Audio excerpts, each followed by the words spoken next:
Hi, welcome in, folks. I'm going to give it a few more minutes just until we kind of level out with the attendees joining.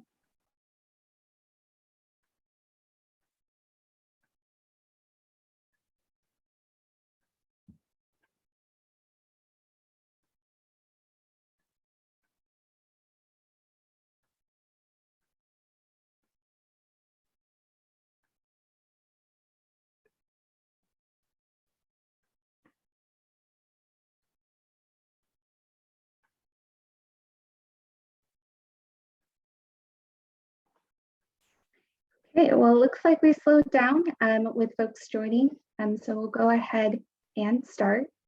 So thank you everyone for joining us today. We are hosting this public webinar on updates to the credit appendices for the Clean Water State Revolving Fund and the Drinking Water State Revolving Fund.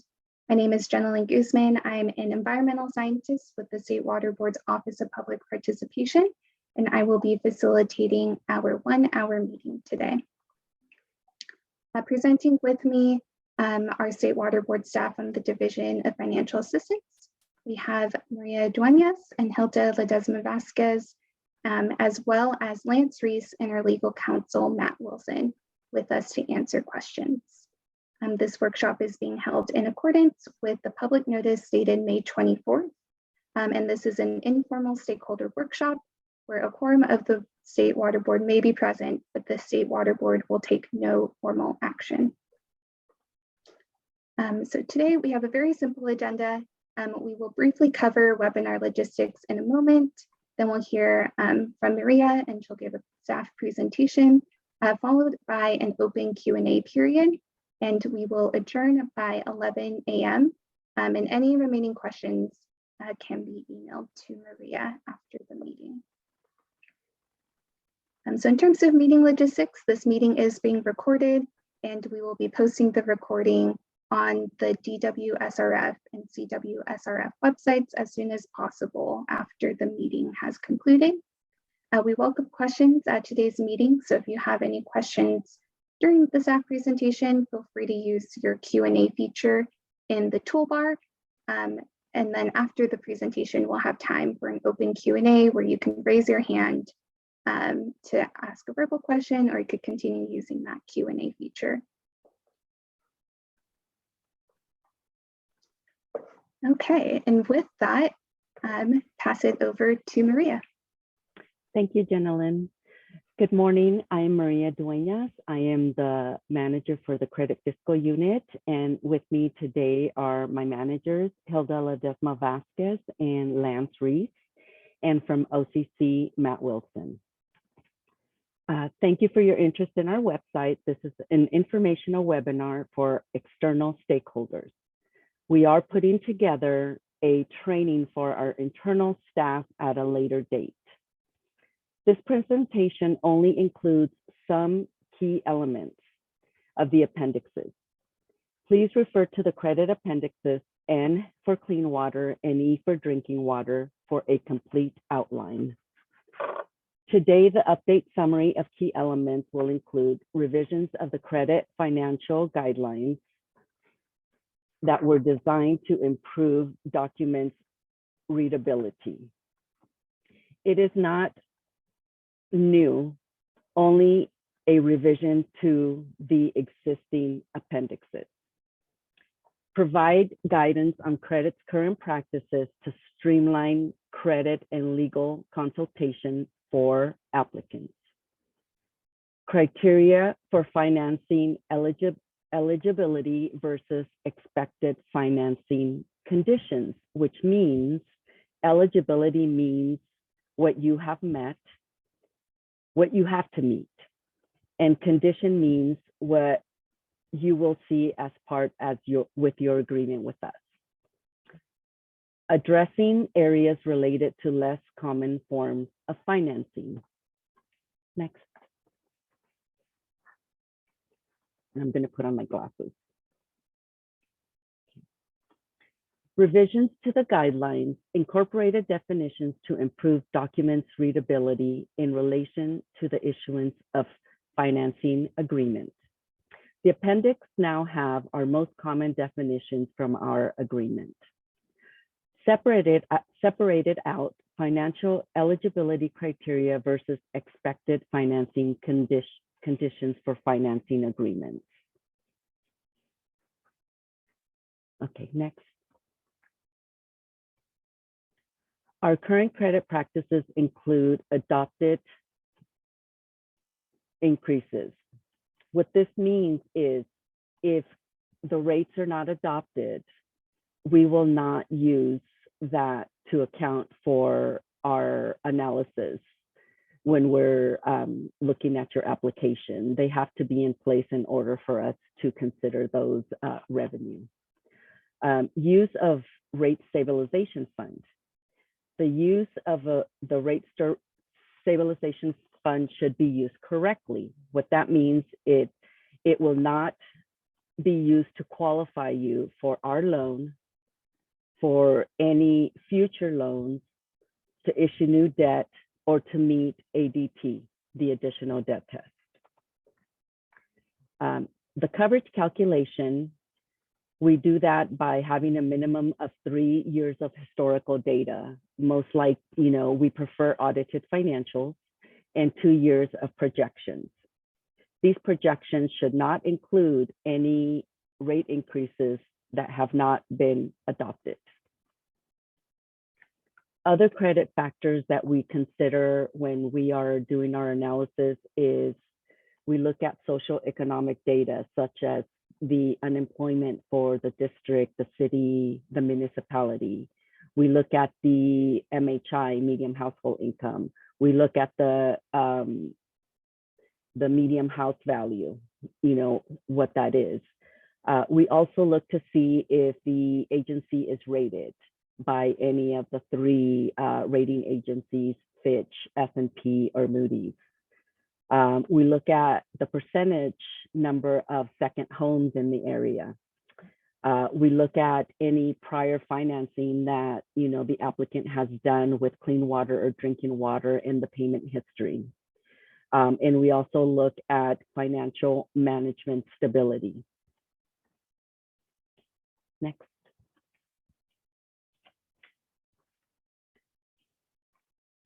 Financing eligibility versus expected financing conditions. So financing eligibility means the security. Most commonly, the source of security that you're going to pledge, it will be water for a drinking water project or sewer for a clean water project.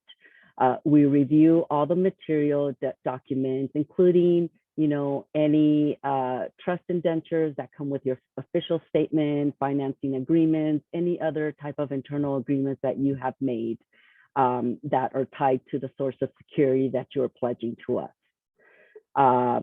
We do expect to maintain a senior tier lien position with all our agreements.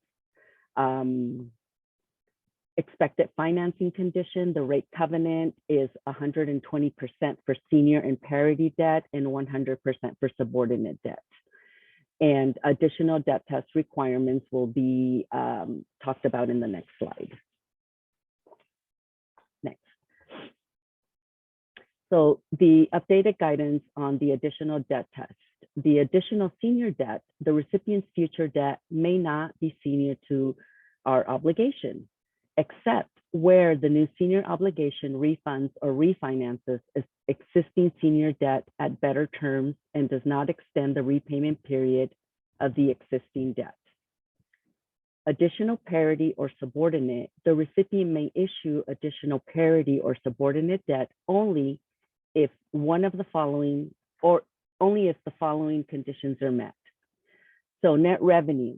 Net revenues may not include transfers from a rate stabilization fund that would otherwise be considered revenue, but including any approved adopted rate or fee increases that will be pledged as security for the financing. In the most recent fiscal year, meet the ratio for rate covenants with respect to any outstanding and proposed additional obligations. Again, that goes back to our previous statement. We will not count any rate stabilization as part of your net revenues. And also the recipient is in compliance with any reserve fund requirement. And an applicant must pass the additional debt test to acquire any new debt. Next slide. Some of our less common forms of financing are, WIFIA, JPA, and assessments. If you're an applicant that has applied for a WIFIA loan and you are also applying with us, please contact us so that we can work concurrently with you on your WIFIA agreement and our agreement, so that our conditions are on a parity basis and there's no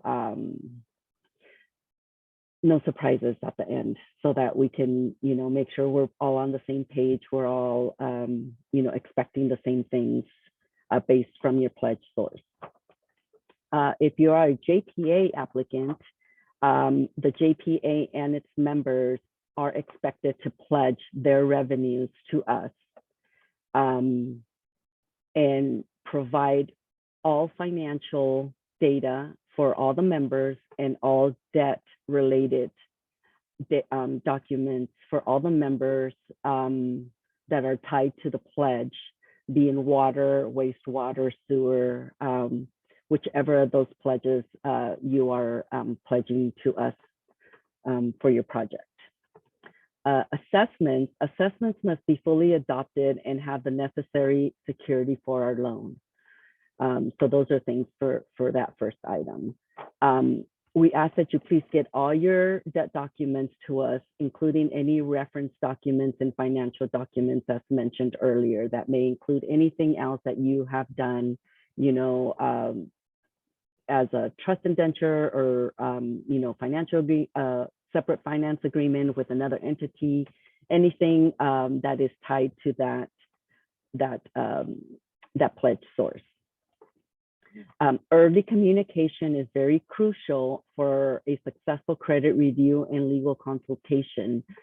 This will allow us to be aware and to make sure that we are asking you to submit, any missing documents or anything that, you may have missed, or we, after looking at the analysis, decided, oh, we need this other piece of information. So communicate with us, early, so that we can assist you in making this process an easier process for you. Next. How you can help expedite your application. One, by submitting a complete and accurate financial information with your information will help DFA process its review timely. Again, just go through our checklist of everything that you might need. If you're an applicant coming for a loan, we're going to need 3 years of audit of the most recent audited financial statements, 2 years of projections that do not include rates that are not adopted. We will need your resolutions to be in place, your tax questionnaires. Take time to fill those out accordingly and appropriately. Any financing documents, anything related to your project, anything that's going to help us not slow down your process will be helpful to both you as the applicant and us as the analyst. You are able to review the complete outline for both these appendices, and they are located on our website for Appendix N, that is for the clean water program, and Appendix E is for the drinking water program. Next. So as you saw, this is a very short webinar with slides because, as we stated earlier, this is just to emphasize the key elements that have been updated to our existing appendix, which is in place in our website. And we can move forward now with any questions that you may have. We're here to hopefully answer your questions. So it looks like we have just one right now. Yeah, and I'll give folks a minute or so as I go over kind of the logistics of the Q&A session, so folks can raise their hand if you would like to ask your question verbally. So in your Zoom taskbar, there should be an option to raise your hand. If you are calling in, I see we have one attendee calling in. To raise your hand, you can press *9. And then when you're prompted, you can press *6. And we'll just call on folks in the order that they appear on our screen. If you would like to write in your question, you can use the Q&A feature. This is mostly for folks joining through the Zoom app. At the bottom of your screen or on your taskbar, there should be a button that says Q&A. You could go ahead and type your question in there, and we will, or I will be reciting your question verbally, and we'll be responding verbally as well. And if we are unable to get through all of the questions today, you can type them into the Q&A. The questions here are being recorded, and we can respond after the meeting in writing, or you can email them to Maria, and her email address will be up on the next slide. Okay, looks like we have a couple more questions. I'll go ahead and ask, and any one of the staff here feel free to answer. So the first one is, could you please post this presentation in the chat or send it to participants after the workshop is done? And I could go ahead and answer that if that sounds okay. Yes. So yeah, we definitely do plan on posting the presentation and the recording of this workshop to the DWSRF and CWSRF websites. But I think we could send out a copy of the presentation to folks that have registered for this event. See some head nods, so we'll go ahead and do that after the meeting is concluded. The second question is, are you going to provide a red line of the revised versions? I could probably speak to that, Maria. This is Lance. Okay. I would say that we're not, just because of the formatting changes to the document itself. You know, the document initially, from what I'm recalling, it started with definitions. We're kind of the lead in of the document. We've kind of removed, we didn't remove them necessarily, but we've relocated them. So a red line would probably be really confusing. I would suggest better to look at the prior version that you've had access to and just put it side by side. You'll see that the changes are fairly minimal, and really just addressing the things that we talked about here in the presentation. I can add to that really fast, Lance, that we did try to make a red line when we were doing our internal evaluation. And it was unhelpful just because of the formatting changes that Lance mentioned. So it ended up proving more work to decipher than it actually represented the correct changes to the document.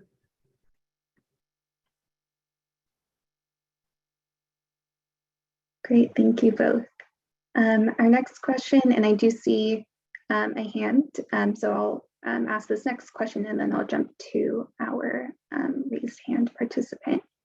So the next question is, did I hear that grant eligibility limits for disadvantaged communities are increasing? They were 6 million. I could probably speak to that as well. And what I would suggest is that you look at our intended use plans for what those limitations are. This is probably not the right forum to discuss that. Matt, looks like Matt wants to say something. Yeah, I'll just add on. So this document is a very specific appendice to the SRF policies that's meant to guide, excuse me, our repayable financing for the most part. So these documents really don't address grant funding. grant limits or eligibility or any of that. It's really meant to address both what DFA credit staff looks at when they're evaluating eligibility for loans or other forms of repayable financing that the State Water Board offers, and then what our expectations are once an entity has received that loan. So the grant funding, as Lance said, will be the intended use plans is probably a much better forum for discussing those criteria.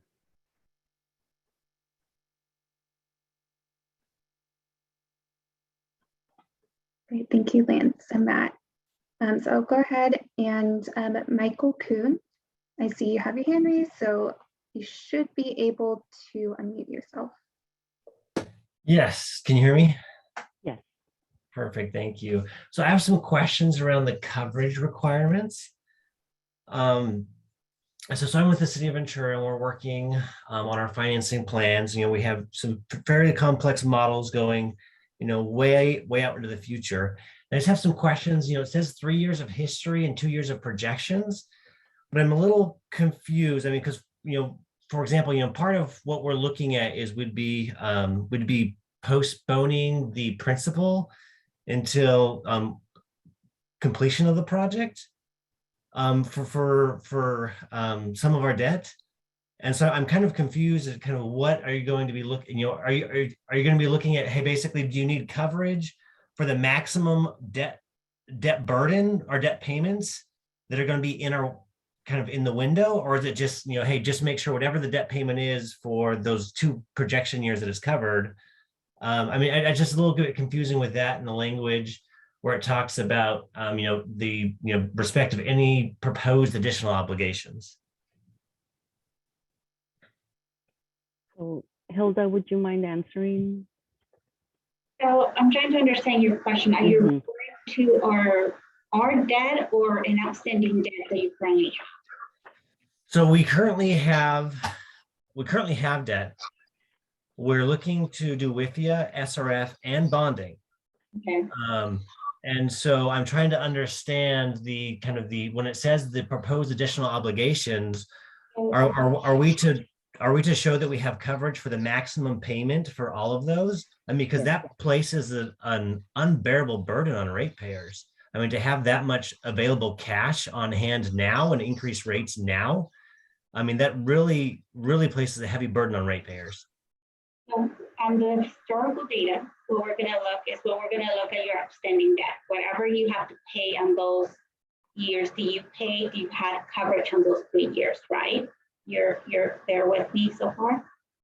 Yeah. And then the projections, if you already have an executed agreement by WIFIA, let's say, and your payment, they already gave you an estimate of what your payment is going to be, we're going to hit you with that payment because it's already an executed agreement for that outstanding debt. But it'll have your first payment with WIFIA. So that's what you say, it's a minimum of 2-year projections. So if your WIFIA payment, let's say, is not going to occur into year 3, then you would provide 3 years of projections and show us that you can meet that obligation when that payment is due. Does that make sense?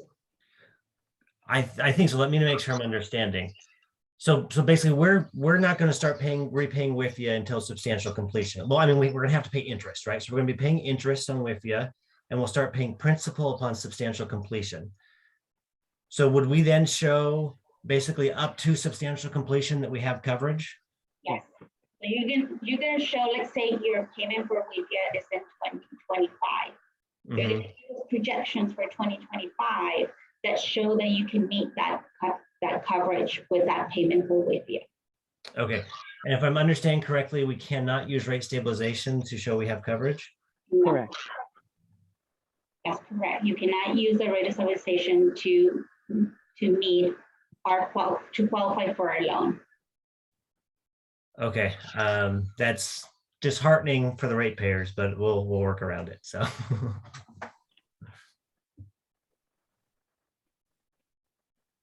thank you. You're welcome. Thank you, Michael. Thank you. Okay. Our next question is on the Q&A. And it's, will you consider awarding grant funding to underrepresented communities as defined by DWR SWRCB? So as Lance stated earlier, this presentation has to do with loan component type projects. Again, I definitely encourage folks to keep their eye out for our intended use plans as they come up, that will spell out where our funding or how we intend to use the funds that we have, either the funds that we receive within CAP grants, some of our bond funding, state geo bond funding, as well as our repayment stream for the SRFs.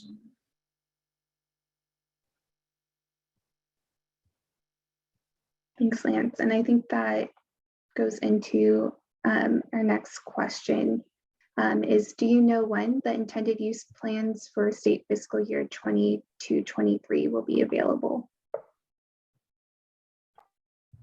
I do know we're currently in the works of drafting those. I can't tell you exactly when they're going to be available, though. I would venture out to say that not as soon as past years, but probably sometime this summer. I would imagine that those will be brought before the board. Actually, it might be brought before the board sooner than that, but actually, when they actually we have a passed resolution and they're posted to the website, it's going to be sometime later this summer. Would you agree with that, Matt and Hilda? Yeah, I was just saying, we're still in the process of working through, so I think there's certainly some uncertainty, but I think the expectations to have that out in the end of the summer for public comment. Correct. Okay. Goes into the next question as well. Yeah, thank you, Matt and Lance, and Lindsay. Kind of a comment that they heard the draft IUPs were coming out late June or early July. So kind of there we go. with that timeline. That's what we're seeing. So it's a bit of an unusual year this year, just because of the number of CAP grants that are coming from the feds. So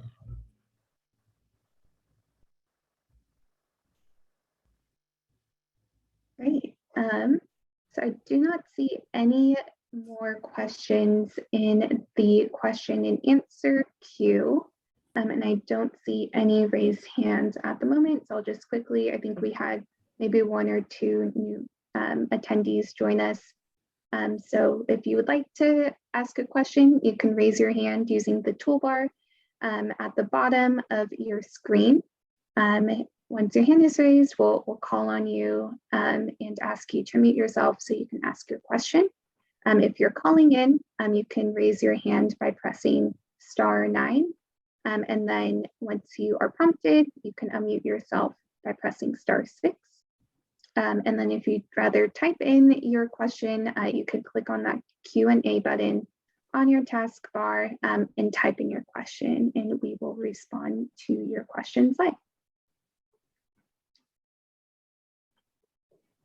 So I'll give it maybe a few more minutes to see if folks are thinking about it and typing in their question. And if not, we can probably move forward. I'll give out everyone your email, Maria, and folks have questions after this meeting, we can respond through email. Good. Absolutely.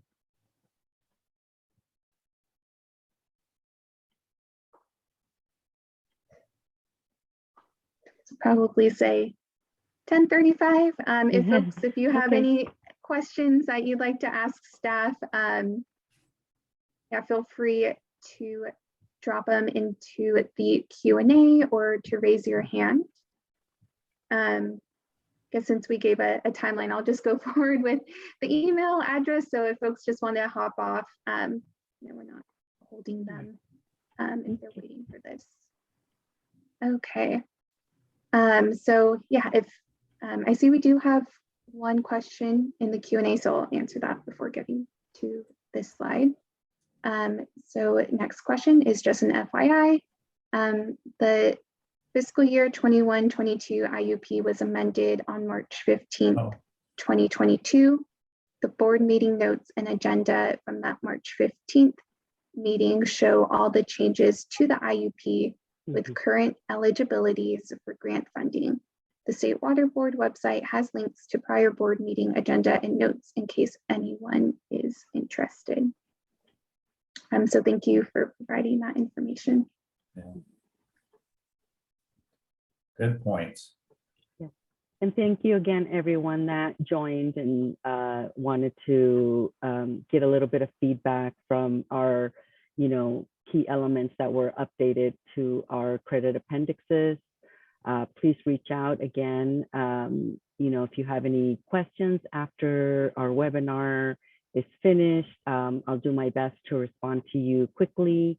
If I'm able to get you a response, my manager is a good source of information and I will get the correct answer for you.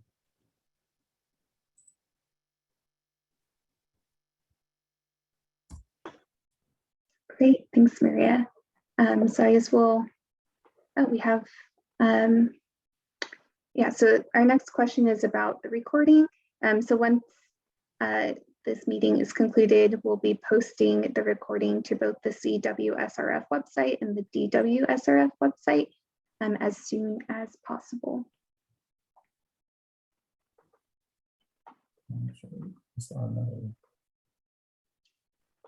Okay. Yeah, so I think we can end a bit early. I think staff will probably stay on a little bit longer if there are any folks that join late. And if there are any folks that have additional questions. But at any point after this meeting, you have questions, please feel free to email Maria or Hilda. Their email addresses are up on the screen, but for our folks calling in, it's Maria Duenas, MARIA.DUEN as in Nancy, AS at waterboards.ca.gov. And then it's Hilda's is HILDA.LEDEZMA dash VASQUEZ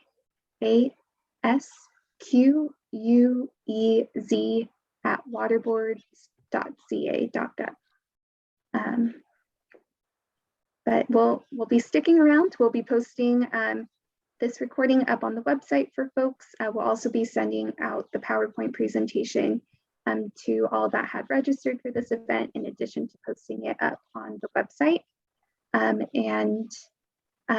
Thank you so much for joining into the meeting, for asking your questions. And I hope you all have a wonderful rest of your day. And we'll be sticking around for a few minutes longer. Thanks, everyone. Thank you.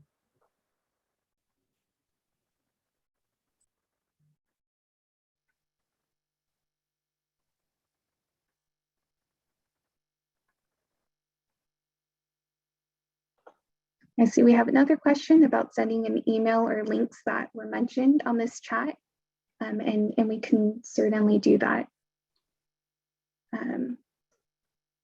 Yeah, I think the links to the board meeting agenda and notes, I think, are among those, as well as the presentation and maybe the appendix that, or appendices that we referenced.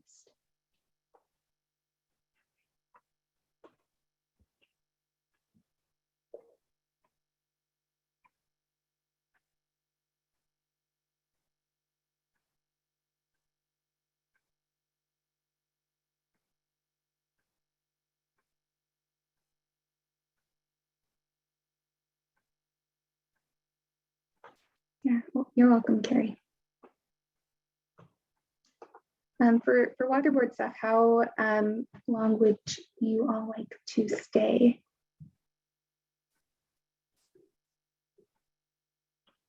We could say probably till 10:40. Yeah, that sounds good. Okay.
I don't think we received any new callers. So if I see there's a comment, so I'll get to that now. So it says, thank you, great presentation. Looking forward to your presentation. They are coordinating the wastewater consolidation efforts with Central Valley Regional Water Quality Control Board. As often they help applicants with the planning application package, which includes some of the information that you mentioned. Sometimes the projects do not qualify for sufficient grant funding, thus they need to supplement with loans. So thank you for providing that insight and observation. Any responses from staff?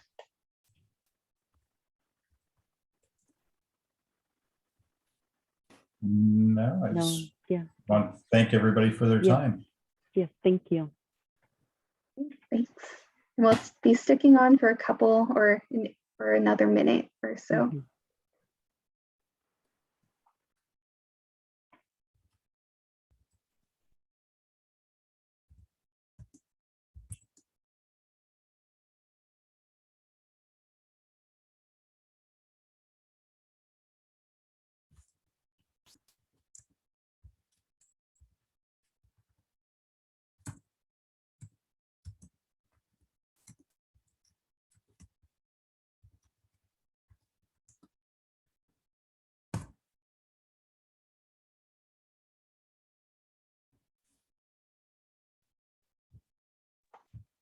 Okay, I think we can wrap up. Thank you again, everyone. We'll be posting the presentation recording and PowerPoint to the website. We'll also be sending out an email to folks that registered for this event with a copy of the PowerPoint presentation, as well as links that were referenced during the Q&A portion. And with that, I hope everyone has a wonderful rest of your day, and this meeting is adjourned. Thank you, Jenilyn. And thank Yeah. you, Matt, Hilda, Lance. Appreciate your help. Thank you.